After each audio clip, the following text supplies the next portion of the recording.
padarysim, lygiai taip pat prispaudžiam veidą truputėlį atgal, ištiesinam savo nugarą, užlenkiam liežuvį į viršų.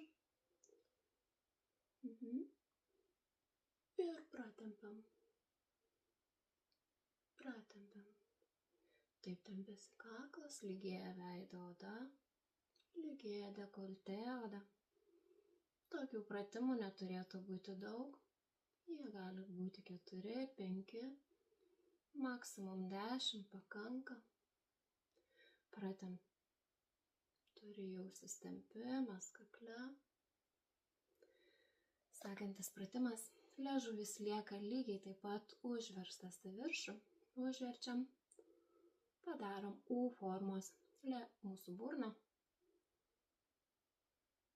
Ištempiam ir jaučiam tempimą mūsų žandose.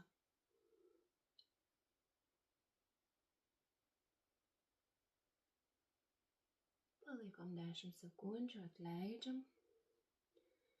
Ir vėl pakartojam 3, 4 arba 5 kartus, daug nereikia.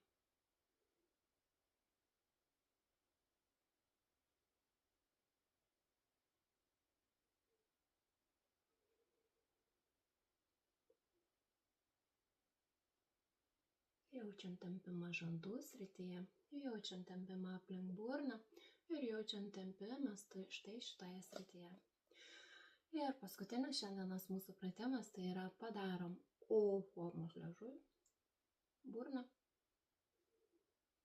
Ir lygiai taip pat pratempiam po 10-15 sekundžių, lygiai taip pat jausdamas tempimą aplink burną.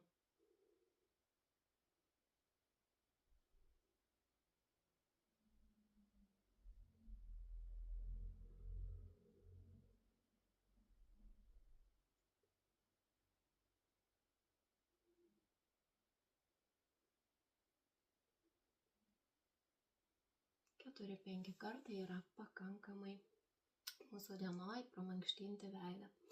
Ir kaip ir sakiau pradžiai, tos, kurios esate grupėje, pasidarykite savo nuotrauką iš priekio, iš šono ir iš kito šono.